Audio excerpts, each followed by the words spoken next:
ఓం విశ్వకర్మ గురవే నమః. ప్రేక్షకులందరికీ నమస్కారం. రామాయణములో బాలకాండము 2వ భాగము. వాల్మీకి మునేంద్రుడు తూర్పు కొనలు గల దర్బలపై కూర్చొని ఆచమనము చేసి ప్రార్థించి పరమాత్ముని రామాయణము వ్రాయబూనే. ఆ వాల్మీకి మహర్షి తన ఆశ్రమం లోపల తూర్పు కొనలు చూసినట్లు ఆ దర్భ చాపను వేసుకొని ఆ దర్భ చాపపై కూర్చొని ఆశమనం చేసి పరమాత్ముని ధ్యానించి ఆ రాముల వారి యొక్క చరితమును వ్రాయటానికి ఇట్లాంటిగా ప్రారంభం చేసిండు. బ్రహ్మర్షి నారదుడు తెలిపిన రామాయణము వినిన వాల్మీకి మహర్షి శ్రీరామచంద్రుని విశేషాంశములు ఏమి గలవోనని తన తపశక్తి చే బాగుగా నచట.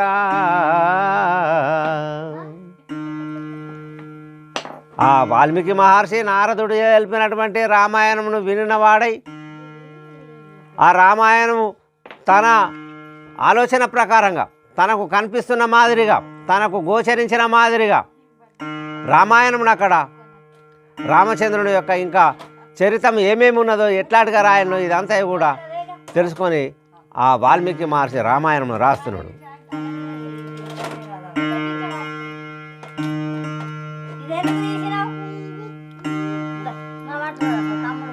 దివ్య దృష్టితో దర్శించి రామకథను వ్రాయానాలోచించి కనుల దృశ్యము గోచరించ ప్రత్యక్షము శ్రీమద్ రామాయణము వాల్మీకి మహర్షి రమ్యముగా రసించనచట. ఆ నారద మహర్షి ఆ బ్రహ్మదేవుడు తెలిపిన రామాయణమంతా వినినటువంటి ఈ వాల్మీకి మహర్షి తన దివ్య దృష్టితోటి చూస్తున్నాడు. ఆ దృశ్యమంతా రామాయణ దృశ్యమంతా ఈ వాల్మీకి మహర్షి కనుల లోపల కనిపిస్తున్నది. అట్లాంటిగా ఆ కనిపించిన విధంగా ఆ వాల్మీకి మహర్షి రామాయణము వ్రాయటానికి పూనుకున్నాడు. సప్తద్వీపముల సమస్త పృథ్వీ సప్తద్వీపముల సమస్త పృథ్వీ మండలము మను ప్రజాపతి మరియు అపజయ మెరుగని అవని పతులు పరిపాలించిరి సకల జనులు సంతసింప. 7 ఖండములుగా ఉన్నటువంటి ఈ భూమండలం అంతయు కూడా మను ప్రజాపతి మొదలు ఎందరో మంది ఆ రాజ్యాన్ని పరిపాలించి ఈ అవనిని ఈ భూమిని పరిపాలించి అపజయం మెరుగనటువంటి రాజులు వాళ్ళందరూ కూడా అందరికీ చాలా సంతోషమును కూర్చున్నట్లు సుఖపడునట్లు ప్రజలందరూ సుఖ సంతోషాలతోటి వీళ్ళ పరిపాలన లోపల జీవించిండు. అట్లాంటిగా ఉన్నారు. సుప్రసిద్ధ అవనిపతి సగరుడు అందరి కన్న మిన్నా 60,000 మంది సగరుని పుత్రులు త్రవ్విరి సముద్రము యజ్ఞాశ్వము కొరకు. మను ప్రజాపతి నుండి ఈ అవనిని ఈ భూమిని పాలించినటువంటి రాజులలో సగరుడు చాలా ఉత్తమమైనటువంటి మహారాజు. అతని కుమారులు 60,000 మంది. ఈ 60,000 మంది పుత్రులతోటి సముద్రమును తవ్వించిండ్రు. ఎవరు? సగరుడు. ఈ పుత్రులు 60,000 మంది పుత్రులు వెళ్ళి ఈ భూమిని అంతా కూడా తవ్వి సముద్రమును ఏర్పాటు చేసిండ్రు. వాళ్ళు తవ్విండ్లు. ఈ యజ్ఞము చేసిన అశ్వం కోరకని తవ్విండ్ల అక్కడ సముద్రమును. త్రవ్విరి సగరుని కుమారులు అందుకు సముద్రమునకు సాగరమనిరంతా. ఇక్ష్వాకు వంశమున మహారాజులెందరూ అవని జన్మించి వంశము వాసికెక్క. ఆ సగరుని కుమారులు 60,000 మంది సముద్రమును దవ్వితే దాన్ని సాగరము అని అన్నారు. ఇక ఈక్ష్వాకు వంశం వారిది. ఎందరో మంది ఇట్లాంటిగా పుట్టి ఈ భూమిని చాలామంది రాజులు ఈక్ష్వాకు వంశపు రాజులు పరిపాలించిండు. ఆ ఈక్ష్వాకు వంశము ఇట్లాంటిగా పేరు ప్రఖ్యాతులు గాంచింది. అవనిపై ఈక్ష్వాకు వంశమందు జన్మించిన శ్రీరాముని చరితమే రామాయణము. బ్రహ్మానుగ్రహమున రూపుదిద్దుకొని రామాయణము లోకమున ప్రవర్తింపజేయుదు. ఈ ఇక్ష్వాకు వంశము లోపల ఎందరో మంది రాజులు పుట్టినలు. ఆ ఇక్ష్వాకు వంశమునందే పుట్టినటువంటి వాడు రాములవారు. ఆ రాములవారి చరితమే రామాయణం. ఆ బ్రహ్మ అనుగ్రహంతో ఇట్లాంటిగా రామాయణం రూపుదిద్దుకుంటున్నది. ఈ రామాయణమును అందరికీ తెలియజేయాలని ఇట్లాంటిగా దీన్ని ప్రచారం చేస్తున్నాను. ఆ వాల్మీకి మహర్షి ఈ విధంగా అక్కడ రామాయణంలో రాస్తున్నాడు. సరయూ నది తీరమున కోసలా దేశము సకల సంపదల తులతూ అయోధ్య పట్టణము అమరేంద్రపురి కన్నను మిక్కిలి మనువు నిర్మించి. ఆ సరయూ నది తీరమున కోసలా దేశం ఉన్నది. ఆ కోసలా దేశం లోపల అందరూ కూడా ధనవంతులే, ఆరోగ్యవంతులే, విద్యావంతులే, భక్తులే, సకల సంపదలతోటి ఆ కోసలా దేశం ఇట్లాంటిగా తులతూగుతున్నది. అంటే అక్కడ ఏ మాత్రము కరువు కాటకాలు లేకుండా అంత ఆనందంగానే ఉన్నది. ఆ అయోధ్య పట్టణాన్ని రాజధానిగా చేసుకొని ఇట్లాంటిగా పరిపాలన చేస్తున్నారు ఈక్ష్వాకు వంశం రాజులందరూ కూడా. ఆ మనువును ఇట్లాంటిగా అయోధ్య పట్టణమును నిర్మించిండు. లోక ప్రసిద్ధిగాంచిన మహానగరము 12 యోజనముల పొడవు, వెడల్పు యోజనములు 3, సువిశాలమయ పూర్వ శోభలతో విలసిల్లవనిపై. ఆ అయోధ్య పట్టణం 12 యోజనాలు, దాదాపు 30 కోసులు పొడవు, 12 కోసుల వెడల్పుతోని ఆ మనువు అయోధ్య పట్టణాన్ని నిర్మించి దాన్ని రాజధానిగా చేసుకొని కోసలా దేశానికి ఆ అయోధ్యను పరిపాలిస్తున్నాడు మనువు. అయోధ్యాపురి అందున రాజమార్గములకిరువైపులా ఫల పుష్ప వృక్షముల శోభిల్లు శోభాయమానము అయోధ్యపురిలోన. ఆ అయోధ్య పట్టణం చాలా అందంగా ఉన్నది. అమరేంద్రుని ఇంద్రుని పట్టణము అమరావతి కన్నా గొప్పగా నిర్మాణం జరిగింది అక్కడ ఆ అయోధ్య పట్టణం. ఆ రాజవీధులకు ఇరువైపులా చాలా చక్కని పూల చెట్లు, పండ్ల చెట్లు, ఫల వృక్షాలు ఇవన్నీ కూడా ఉండి సూపరులకు చాలా చూడ చక్కదనంగా కనిపిస్తున్నది. చాలా అందంగా ఉన్నది ఆ పట్టణం. ధర్మ మార్గమున పరిపాలించు కోసలా దేశమును దశరథ మహారాజు ధరణియందు అమరావతిని పాలించు దేవేంద్రుని వలె దశరథ మహారాజు అనగా. ఆ కోసలా దేశాన్ని దశరథ మహారాజు ఈ అయోధ్య పట్టణమును రాజధానిగా చేసుకొని అమరావతిని పరిపాలించేటటువంటి ఇంద్రుని మాదిరిగానే ఈ దశరథ మహారాజు ఈ అవనిని, ఈ భూమినంతా కూడా చాలా చక్కగా పరిపాలన చేస్తున్నాడు. అయోధ్యాపురూప వైభవము ద్వారములతో ద్వారబంధములతో మధ్య భాగము వరుసల దీరియున్న అంగళ్ళతో నది ఉండెను మనోహరంబు. అయోధ్య పట్టణం చూడ చక్కదనంగా ఉన్నది. మరి అటు ఇటు తోవలకు ఇరువైపులా అంగళ్ళు ఇట్లాంటిగా ఉన్నాయి.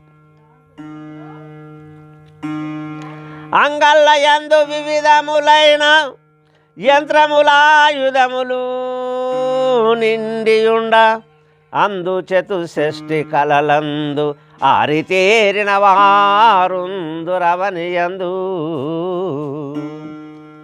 అక్కడ ఉన్నటువంటి కొట్లల్లా యంత్రాలు ఉన్నాయి, రకరకాలైనటువంటి ఆయుధాలు ఉన్నాయి, కావలసినవి దొరికేటటువంటి అక్కడ అంగళ్ళు ఉన్నాయి. అక్కడ ఆ పట్టణం లోపల 64 కళల యందు కూడా నిష్ణాతులైనటువంటి తెలివిగల వారు ఆ పట్టణం లోపల నివసిస్తున్నారు.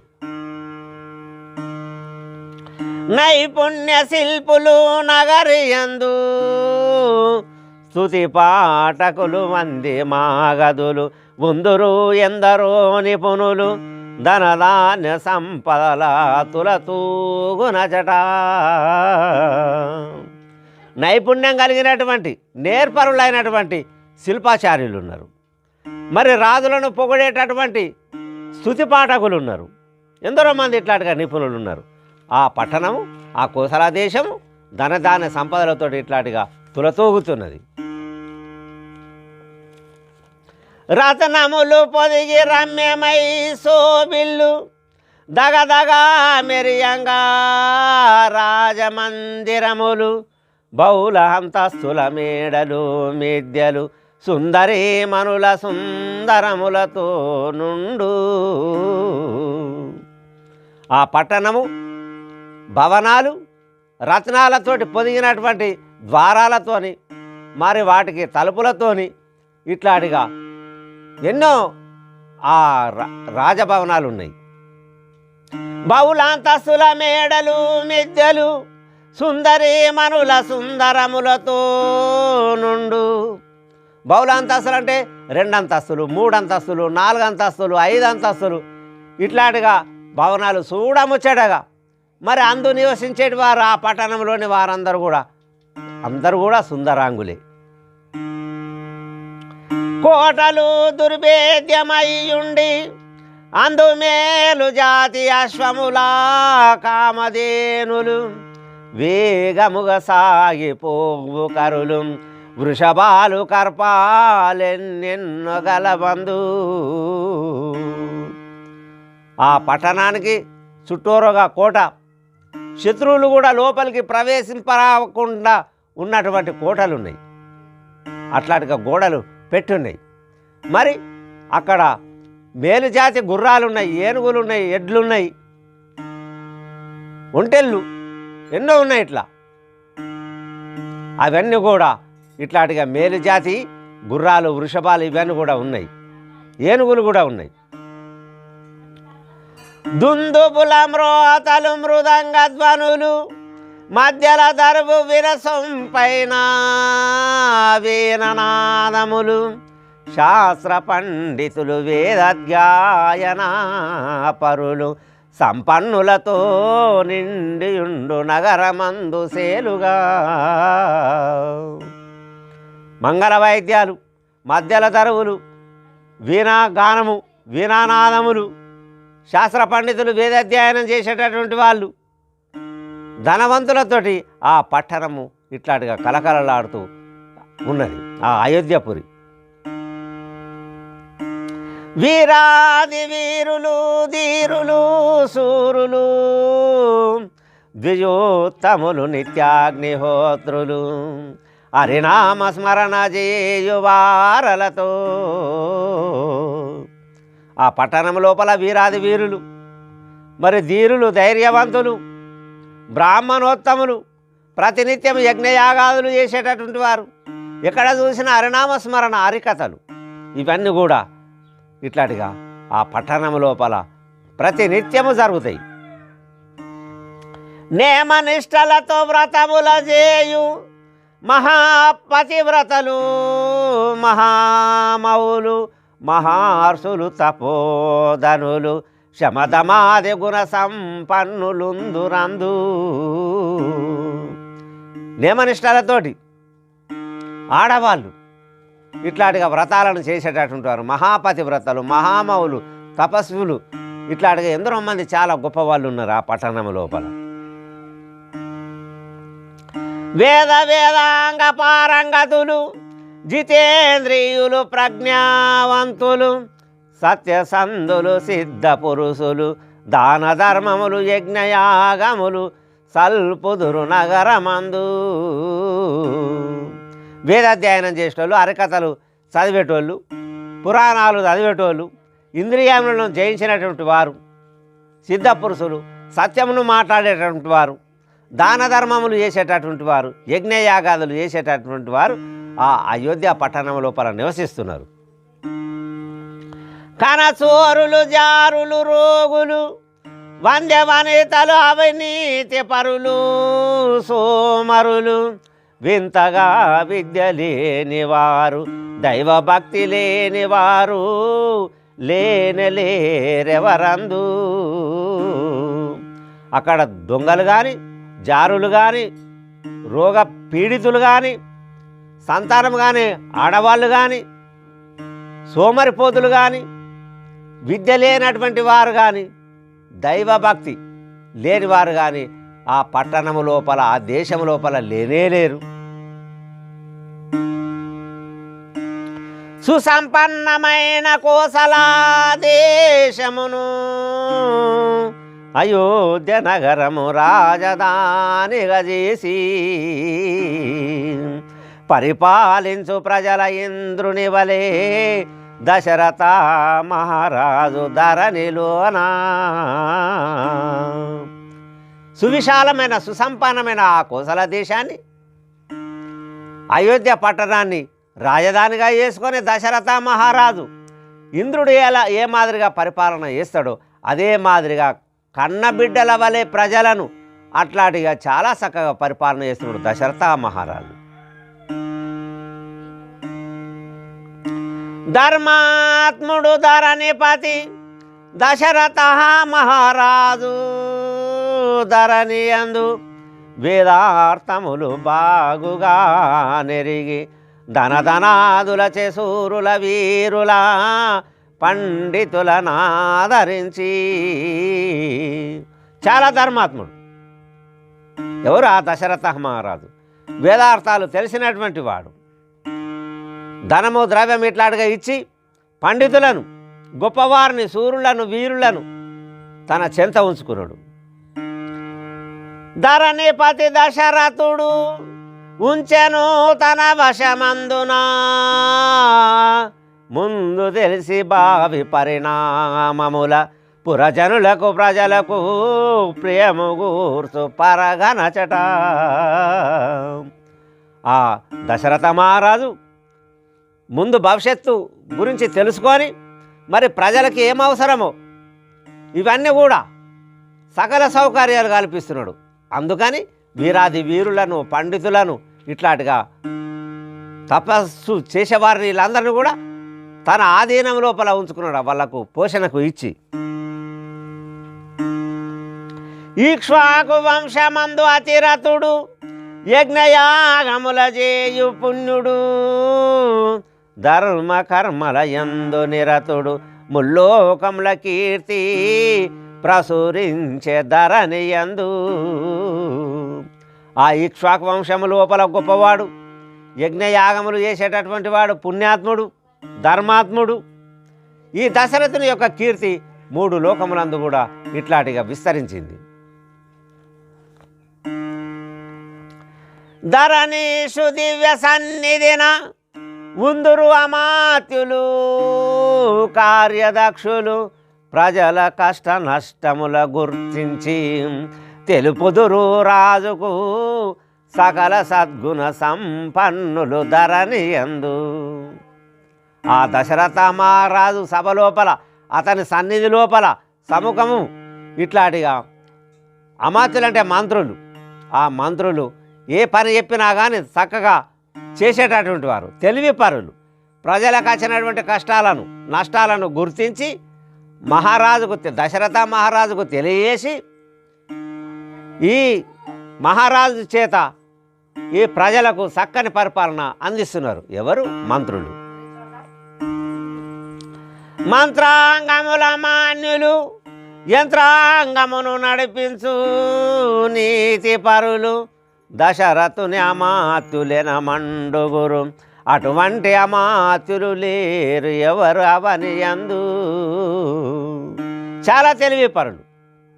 ఆ యంత్రాంగము అంటే ఆ రాజ్యం లోపల ఆ విధి విధానాలు ఏమున్నాయో అవన్నిటిని చక్కగా నడిపించేటటువంటి వాళ్ళు 8 మంది ఉన్నారు. ఆ దశరథ మహారాజు యొక్క మంత్రులు 8 మంది. ఇట్లాంటి అటువంటి మంత్రులు ఎవ్వరికి కూడా లేరు. మహిళన మంత్రుల పేర్లు వినదెల్పెదా, దృష్టి జయంతుడు విజయుడు సిద్ధార్థుడు అర్ధసాధకుడు అశోకుడు మంత్రపాలుడు సుమంత్రుడును. ఆ 8 యొక్క పేర్లు ఏవంటే దృష్టి జయంతుడు విజయుడు సిద్ధార్థుడు అర్ధసాధకుడు అశోకుడు మంత్రపాలుడు సుమంత్రుడు. వీళ్ళు 8 మంది ఆ దశరథుని యొక్క మంత్రులు. చాలా తెలివిపరులు. ధరణీషు వద్ద ముఖ్యులు వశిష్ఠ వామదేవా మహర్షులిద్దరు శ్రేష్ఠులు ప్రధాన పురోహితులు, జాబిలి మొదలగు పురోహితులు మంత్రులున్నారు బాగుగా నచట. ఆ దశరథ మహారాజు దగ్గర వశిష్ఠ వామదేవాది మహర్షులు ఉన్నారు. వాళ్ళు పురోహితులు, ముఖ్యమైనటువంటి వాళ్ళు. మరి జాబిలి మొదలగు బ్రాహ్మణులు ఉన్నారు, ఇంకా మంత్రులు ఉన్నారు. న్యాయశాస్త్రము దండనీతి నిపుణులు రాజ విద్యల యందవని, తమ సుతుల పరాధము చేసిన క్షమించగను శిక్షించేవారు బహునీతి పరులు. ఆ మంత్రుల యొక్క నీతి ఎలాగున్నదనంటే తమ కొడుకులు అంటే తన సంతానం, తమ పిల్లలు ఎవరన్నా తప్పు చేసినా కానీ నా పిల్లలు అన్న భావన లేకుండా న్యాయము అందరికీ ఒకే విధంగా ఉండాలని తమ పుత్రులని కూడా దండించేటటువంటి నీతి పరులు ఉన్నారు. అవినీతి పరులు లేనే లేరు అక్కడ. రాజకీయ వ్యవహారమందున నిష్పక్షపాతముగా వ్యవహరించువారు, తమ బుద్ధి కుశలతో కార్యములు నిర్విఘ్నముగా చేయ సంతసించు దశరథుడు ధరణి యందు. ఏ విషయం లోపలైనా కానీ ఈ మంత్రులు నీతి నిజాయితీ ఇలా చాలా ఎక్కువ. ఎప్పుడు కూడా తప్పు చేయరు వాళ్ళు. ఇలా యొక్క పనులను చూసి ఇలా యొక్క తెలివిని చూసి ఆ దశరథ మహారాజు చాలా సంతోషపడుతున్నాడు. ధరణిపతి దశరథునకు కరభారములు తెచ్చి అర్పింతురందు, బండనమున శత్రు భయంకరుడు కృతాంతుని విధమవని యందు. ఆ దశరథ మహారాజుకు ఇతరాతర రాజులందరూ సామంత రాజులందరూ కూడా కరభారం అంటే డబ్బు తెచ్చి ధనము ద్రవ్యం తెచ్చి ఇట్లాంటిగా ఇస్తారు, కప్పము. ఆ యుద్ధరంగం లోపల యమధర్మరాజు వలె ఈ దశరథ మహారాజు తన పరాక్రమము చేవనిపతి రూపుమాపే శత్రువులనందరి, ప్రతాపశాలి దశరథుడు ఉదయభానుని ఓలే ప్రకాశించు పరగనచట. ఈ దశరథ మహారాజు చాలా వీరాది వీరుడు. శత్రువులందరినీ వాళ్ళందరినీ అణసివేసి తన ఆధీనం లోపల ఉంచుకున్నటువంటి పరాక్రమవంతుడు ఆ దశరథ మహారాజు అయోధ్య పట్టణం లోపల ఇట్లాంటిగా వెలిగిపోతున్నాడు. 7వ సర్గ సమాప్త. ప్రేక్షకులందరికీ నమస్కారం. ఈ తర్వాయి భాగాన్ని మనం మరో వీడియోలో తెలుసుకుందాం. అంతవరకు సెలవు.